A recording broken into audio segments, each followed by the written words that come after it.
Salam Geofisikawan Indonesia, salam Geofisikawan Tanjung Pura, selamat datang di podcast HMG. Nah, kali ini kita kedatangan tamu spesial nih, dari salah satu alumni dari Geofisika FMIPA Untar, yang dimana beliau memiliki banyak sekali prestasi dan juga aktif dalam berorganisasi. Nah, sebelum itu, Naura mau sapa-sapa dulu nih dengan pemateri kita pada hari ini. Halo Bang, gimana nih kabarnya? Halo, alhamdulillah baik aja ya. Alhamdulillah.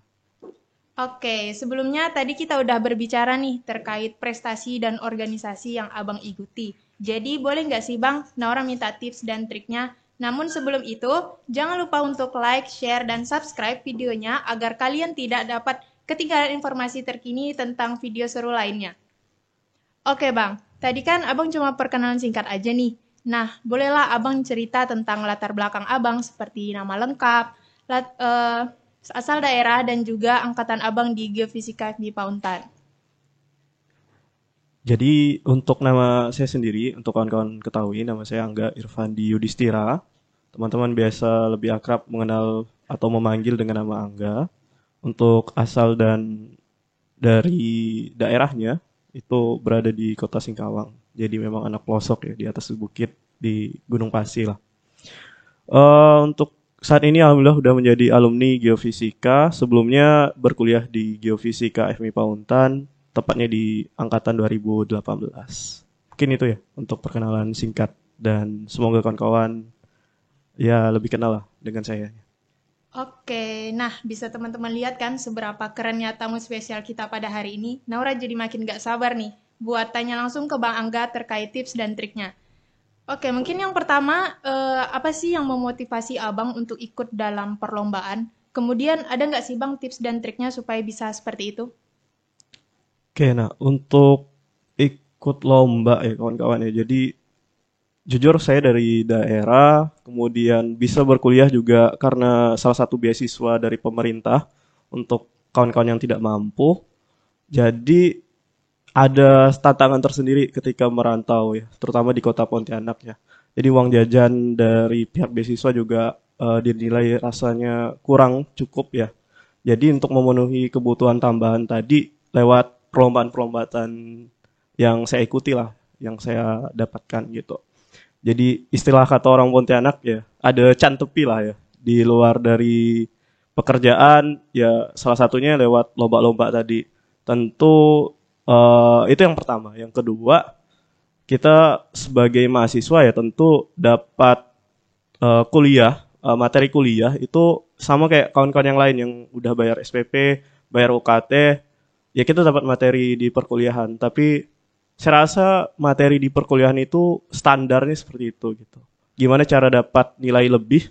Ya lewat dengan perlombaan itu yang kita usahakan untuk dapatin pengalaman lebih, terutama di luar kampus. Itu sih jadi motivasi saya kedua, kenapa saya harus ikut perlombaan sih. Oke, kemudian langkah awal yang harus dilakukan supaya bisa mendapatkan prestasi itu bagaimana sih Bang? Oke, yang langkah awal ya, kawan-kawan mesti tahu fashionnya kawan-kawan sendiri ya. Kira-kira fashionnya diri saya itu ada di mana gitu. Kebetulan untuk saya sendiri mulai ketemu fashion itu dari sebenarnya udah dari lama ya. Terkait dunia lukis, seni, desain grafis. Nah, tapi mulai dikembangkan, mulai berkembang, mulai mendalami ya di dunia perkuliahan ini. Makanya pertama kawan-kawan udah harus kenal diri kawan-kawan, fashion kawan-kawan di mana, dan kawan-kawan dalamin fashionnya. Nah kebetulan kayak seperti saya tadi, saya udah kenal dunia seni, udah kenal dunia gambar dari kecil. Ya ketika di kuliah, seni itu yang kita dalamin. Makanya beberapa perlombaan yang saya ikuti memang dari lomba desain, kemudian kebetulan kuliah di FMIPA, jadi saya bisa kembangkan tuh ilmu-ilmu desain saya ke penelitian ilmiah. Jadi ada lomba poster ilmiah, kemudian ada juga beberapa videografi dan sebagainya. Makanya kawan-kawan yang penting yang menjadi dasar ya kawan-kawan kenal fashion kawan-kawan sih. Kayak gitu. Oke, kemudian Naura dengar-dengar nih kalau Bang Angga pernah sampai tingkat nasional. Nah, boleh dong Abang ceritakan gimana perjalanan Abang agar bisa sampai ke tahap nasional? Oke. Tahapannya tadi ya, selain pertama saya udah kenal fashion saya di mana. Alhamdulillah saya sama kayak kawan-kawan dulunya sebagai mahasiswa ada senior-senior saya. Nah, senior-senior saya ini sangat luar biasa ya mendorong saya. Salah satunya ada dari alumni geofisika juga. Dia 2015. Dia ngajak tuh ikut perlombaan. Makanya saya mulai kenal itu karena memang lingkungan saya kompetitif ya kawan-kawan ya. Di sekitaran saya aktif untuk ikut lomba. Nah, di situ jadi tips buat kawan-kawan juga ya, cari lingkungan buat yang semangat ya, menumbuhkan jiwa-jiwa kompetitif kawan-kawan. Ketika kawan-kawan udah ada di lingkungan yang kompetitif, kawan-kawan bisa bekerja sama paling enggak ya dengan si senior, dengan teman-temannya teman atau siapapun itu bisa kawan-kawan ajak. Itu untuk yang lomba berkelompok. Kalau kawan-kawan udah dapat lingkungannya dan udah dapat poin nyaman ya, kawan-kawan bisa terus kembangkan tuh lomba-lomba tadi. Dan yang sangat luar biasa, lewat lomba kawan-kawan bisa ngebuka, oh ternyata dunia tuh masih terlalu luas ya, untuk sekedar di Untan aja itu masih sangat terlalu kecil lah. Makanya kawan-kawan, dunia tuh luas. Kawan-kawan silahkan lah coba ikuti lomba-lomba yang ada di luar sana.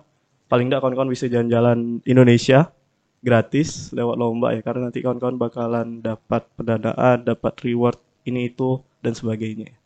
Itu sih. Oke, keren sekali ya pemateri kita pada hari ini. Nah, kemudian Naura juga dengar-dengar nih, saking berprestasinya Abang dan banyak achievement-achievement yang udah Abang dapat, Abang juga aktif dalam organisasi hingga Abang bisa menjadi Presiden Mahasiswa BMF MIPA Untan. Nah, gimana tuh Bang ceritanya? Oke, tadi yang kayak saya katakan ke teman-teman lah ya. Jadi kalau sekedar Untan, sekedar kuliah, itu semua orang bisa gitu. Kawan-kawan yang kalau kawan-kawan perhatikan ya, SNMPTN, SBMPTN, jalur masuk Untan itu ribuan orang gitu. Semuanya dapat pendidikan kuliah yang sama gitu, sama-sama di bangku perkuliahan.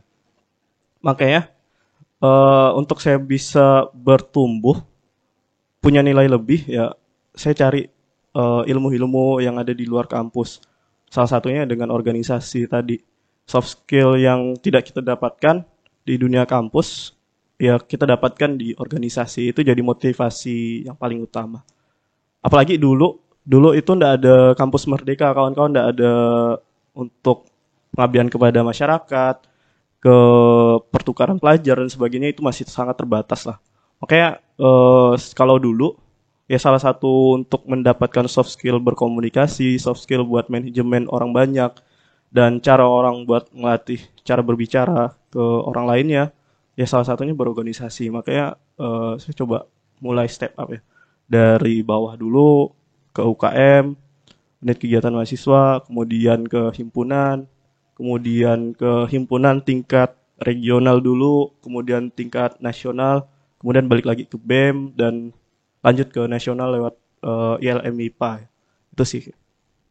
Oke, jadi Bang Angga ini mendapatkan semuanya itu secara bertahap ya teman-teman, jadi nggak instan. Oke, kemudian sebenarnya seberapa penting sih organisasi menurut Bang Angga dan apa yang membuat Bang Angga tuh sangat ingin ikut berorganisasi? Untuk berorganisasi tentu sangat-sangat penting ya kawan-kawan. Jadi kalau kawan-kawan di MIPA mungkin udah kenal dengan kata-kata saya nih. Kalau kawan-kawan pengen jadi sesuatu yang berharga ya kawan-kawan harus berproses ya. Dan itu nggak bisa dipungkiri gitu. Kawan-kawan kalau yang ada di geofisika mungkin tahu ya. Karbon itu bisa jadi sesuatu yang nilainya kecil atau bisa jadi nilai yang berharga gitu. Atom karbon tadi bisa jadi ujung pensil yang memang remeh ya, kalau orang lihatnya remeh, atau bisa jadi berlian. Yang membedakannya prosesnya itu gitu. Nah, tentu hal ini berlaku buat manusia diri kita sendiri. Kalau kita malas berproses, rasanya ya kita jadi sarjana biasa saja gitu di luar. Kecuali ada orang dalam. Buat yang tidak ada orang dalam, nah, salah satunya ya kita harus berproses. Itu jadi tantangan tersendiri gitu. Kalau semakin rajin kita berproses, ya insya Allah kita bakalan jadi orang yang lebih baik lagi. Jadi ya kata kepercayaan saya, ya kita ndak bakalan berubah kecuali kita yang ngubah diri kita sendiri gitu. Itu sih. Oke, kemudian Nara juga mau tanya nih tentang manajemen waktunya Bang Angga. Kan udah prestasi, kemudian kuliah, kemudian berorganisasi. Nah, gimana sih Bang Angga nih cara mengatur waktu supaya waktu untuk kuliah, prestasi, dan organisasi itu menjadi seimbang? Oke. Terkait manajemen waktu, tentu kawan-kawan nanti bakalan kenal namanya manajemen prioritas, itu hal dasar lah ya. Kawan-kawan ada nanti ketemu mana yang dadakan, mana yang lama atau udah lama kawan-kawan rancang, udah kawan-kawan schedule. Kemudian ada hal urgent dan hal yang tidak urgent atau biasa saja gitu. Kawan-kawan bisa timbang tuh kegiatan mana yang memang jadi prioritas penting kawan-kawan, misalkan urgent terus dadakan, atau dia urgent dan kawan-kawan udah jadwalkan. Nah, kawan-kawan bisa timbang di situ. Tentu yang pertama tujuan kita ke Pontianak ya untuk kuliah gitu. Jadi prioritas pertama mungkin terkait kesemuanya itu yaitu kuliah gitu. Terus gimana Bang misalkan ada lomba, ada organisasi rapat biasa sampai malam atau apa? Ya tadi kalau memang prioritasnya tidak terlalu penting, dengan kehadiran kita tidak mengganggu suasana yang ada di dalam organisasi tadi, ya ndak salah kok kawan-kawan buat izin ya. Misalkan ada tugas, kemudian ada rapat berbarengan, kawan-kawan misalkan izin ya ndak masalah gitu. Tapi jangan juga jadi alasan buat kawan-kawan malah misalkan peran-peran kawan-kawan di lembaga itu penting, terus kawan-kawan malah terus izin gitu ya. Jangan lepas tangan juga gitu ya. Jadi kawan-kawan bisa timbang mana yang misalkan saya tinggalkan tidak apa-apa, mana yang harus saya lakukan dan seterusnya gitu. Itu sih. Terus atur waktu. Misalkan orang selama 24 jam itu 8 jamnya untuk istirahat ya. Mungkin karena pilihan kita itu berorganisasi, terus ikut lomba untuk berprestasi, terus kita kuliah juga. Ya ada waktu yang harus kita siapkan untuk menanggung jawab apa yang kita buat ya. Mungkin jam istirahat kita yang harusnya 8 jam tadi kepotong jadi 6 jam ya, hal yang wajar gitu. Gimana kawan-kawan nanti yang penting jaga kesehatannya lewat konsumsi makanan dan sebagainya, itu yang pentingnya sih. Kalau memang kemakan waktunya, extra meals buat waktunya ya itu normal lah buat kawan-kawan. Kayak gitu sih. Oke, jadi untuk cara Abang menyeimbangi prestasi, kuliah maupun organisasi itu dengan membuat skala prioritas ya Bang. Oke, kemudian selanjutnya prestasi dan organisasi yang paling berkesan menurut Abang itu apa sih, dan apa yang menjadi tantangan yang terbesar yang sering Abang hadapi dalam menghadapi itu?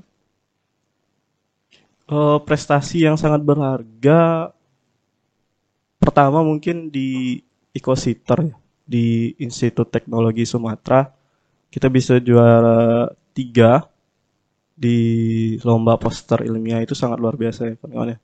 Jadi memang lomba nasional pertama yang saya lakukan. Kemudian sebenarnya satu tim, tapi terkendala buat kawan saya buat pergi ya.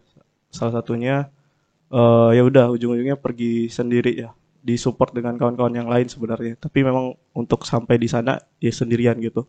Jadi tantangan tersendiri ya di situ gitu, kita bisa ke Sumatera, ke Lampung terutama, terus ketemu banyak orang, kulturnya ternyata kultur di Kalimantan Barat tuh beda gitu dengan daerah yang lain gitu. Itu langkah awal.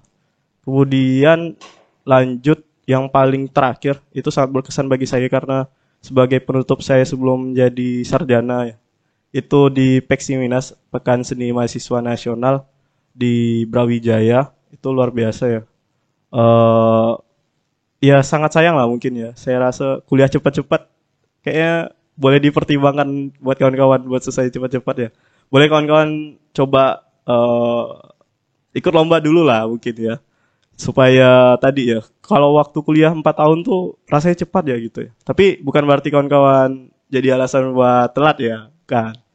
Jadi kalau memang bisa lomba ya kawan-kawan lomba gitu. Itu sangat berkesan lah. Memang Brawijaya itu luar biasa ya.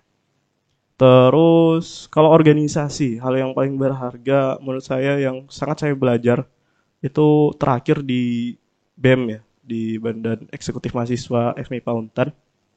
Karena kulturnya tadi balik lagi udah bercampur aduk, ndak homogen, ndak hanya dari satu kalangan, tapi banyak kalangan dari lintas angkatan juga. Nah, gimana kita bisa ngerti orang-orang yang ada di lingkungan kita sih, itu yang jadi tantangan tersendiri dan buat serunya di situ gitu. Beda orang, beda kepala, beda pemikiran, nah itu luar biasa. Bahkan terakhir, karena saya di BEM, itu saya bisa di Musyawarah Nasional ILM MIPA di Semarang, itu ketemu lagi tuh anggota BEM MIPA se-Indonesia, beda kepala, beda orang, beda pemikiran, ada yang keras, ada yang tegas, ada yang open minded sekali gitu. Nah, disitulah sih yang memang sangat penting buat saya tuh, pengalamannya bisa ketemu banyak orang, bisa banyak hal yang saya pelajari gitu. Oke, menarik sekali ya teman-teman cerita dari Bang Angga. Mungkin buat teman-teman yang ingin bertanya, boleh langsung DM ke IG Bang Angga di bawah ini. Nah, kemudian sebelum menutup podcast kita hari ini, mungkin ada closing statement nih dari Bang Angga supaya dapat memotivasi teman-teman geofisika agar bisa lebih semangat untuk berorganisasi dan berprestasi. Oke, nah, closing statement dari saya, mungkin saya buka dengan salah satu kata. Jadi sebaik-baiknya manusia adalah manusia yang bermanfaat. Makanya buat kawan-kawan, kalau kita jadi mahasiswa biasa aja, kuliah pulang, ya saya rasanya sangat kurang ya.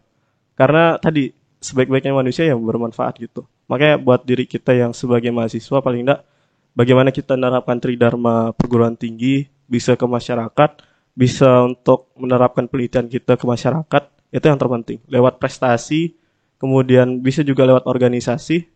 Yang terpenting ya, saya tekankan lagi, gimana kawan-kawan bisa bermanfaat buat orang banyak di sekitar, di lembaga kawan-kawan, di orang tua kalian, dan ya masyarakat sekitar kawan-kawan gitu. Itu sih semangat buat terus berproses di prestasinya, berproses di perlombaannya, berproses di organisasinya, dimanapun kawan-kawan berproses ya, kawan-kawan harus tanggung jawab aja itu sih. Apapun kawan-kawan pilih ya, yang kawan-kawan buat pilihan, ya kawan-kawan tanggung jawab. Itu pesan saya terakhir ya. Oke, terima kasih banyak Bang buat Bang Angga. Semoga dengan adanya podcast ini dapat memotivasi kawan-kawan untuk mengikuti jejaknya Bang Angga. Kemudian sebagai mahasiswa yang memiliki banyak prestasi dan menjadi aktivis organisasi. Cukup sekian perbincangan kita kali ini. Terima kasih juga kepada CV Jaya Asih yang telah memfasilitasi dalam pembuatan podcast HMG. Dan untuk teman-teman sekalian, jangan lupa dengerin podcast kita dan follow semua sosial media kita di Instagram melalui @hmgfmipauntan, kemudian Facebook hmgfmipauntan, Gmail hmgfmipauntan.ac.id, kemudian YouTube HMGFMIPA Universitas Tanjung Pura. Dan terima kasih dan sampai jumpa.